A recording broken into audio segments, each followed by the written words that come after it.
दोस्तों, क्या आप जानते हैं कि म्यांमार के राष्ट्र प्रमुख की हालिया भारत यात्रा बिहार के दृष्टिकोण से क्यों इतनी चर्चा में है? अपनी इस यात्रा के दौरान राष्ट्रपति मीन आंग ह्वाइंग ने बिहार के बोधगया का विशेष दौरा किया और वहां के दो ऐतिहासिक स्थलों महाबोधि मंदिर और सुजाता मंदिर में जाकर प्रार्थना की। आखिर म्यांमार के नागरिकों के लिए ये दोनों स्थल इतने खास क्यों हैं? चलिए इनके पीछे की बेहद दिलचस्प कहानी और भारत म्यांमार के आपसी रिश्ते को करीब से समझते हैं। शुरुआत करते हैं बोधगया से।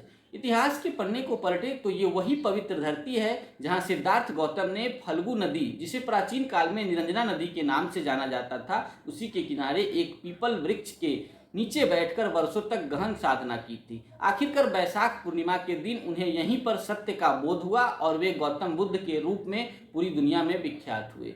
बुद्ध को जिस वृक्ष के नीचे ज्ञान मिला उसे बोधि वृक्ष के नाम से जाना जाता है और आगे चलकर मौर्य वंश के महाप्रतापी शासक सम्राट अशोक ने इस स्थान के महत्व को देखते हुए यहाँ एक स्मारक की नींव रखी थी, जो समय के साथ साथ आज एक भव्य महाबोधि मंदिर के रूप में हमारे सामने है।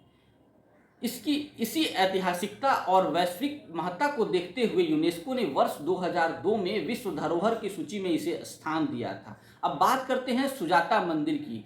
तो ये वही स्थान है जहाँ पर मतलब बौद्ध धर्म जो एक बहुत बड़े सिद्धांत से जुड़ा हुआ है। मान्यताओं के मुताबिक जब बुद्ध सत्य की तलाश में भटक रहे थे तब उन्होंने कई वर्षों तक बिना कुछ खाए पिए इतनी कठोर तपस्या की कि उनका शरीर बेहद जर्जर और कमज़ोर हो गया था। उसी समय सुजाता नाम की एक स्थानीय महिला ने उनके इस हाल को देखकर उन्हें खीर ऑफर किया, यानी भेंट किया।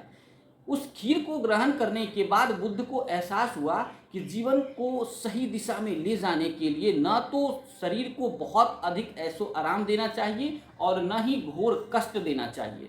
ठीक है, यहीं से बुद्ध को आत्मज्ञान हुआ और बौद्ध धर्म के मुख्य सीख यानी कि मध्यम मार्ग का जन्म हुआ। इसी पावन प्रसंग की याद में बोधगया के पास ही सुजाता मंदिर का निर्माण किया गया है। क्योंकि म्यांमार की बहुत बड़ी आबादी थेरवाद मत को मानती है, इसलिए बोधगया के ये तमाम स्थल वहाँ के लोगों के लिए एक गहरी आस्था और श्रद्धा का केंद्र है। और हम दोनों देशों के ऐतिहासिक ताने बाने को देखें तो म्यांमार को पहले बर्मा के नाम से जाना जाता था और साल 1886 से लेकर 1937 तक यह ब्रिटिश भारत का ही हिस्सा था। लेकिन भारत शासन अधिनियम 1935 के तहत वर्ष 1937 में इसे प्रशासनिक रूप से भारत से अलग कर दिया गया। दूसरे विश्व युद्ध के दौरान बर्मा की यह सरजमी रणनीतिक तौर पर बहुत अहम साबित हुई थी, क्योंकि यहीं से नेताजी सुभाष चंद्र बोस की आज़ाद हिंद फौज ने भारत की स्वाधीनता के लिए अपना ऐतिहासिक सैन्य अभियान आगे बढ़ाया था। इसके बाद 4 जनवरी 1948 को म्यांमार एक पूर्ण स्वतंत्र और संप्रभु राष्ट्र बना।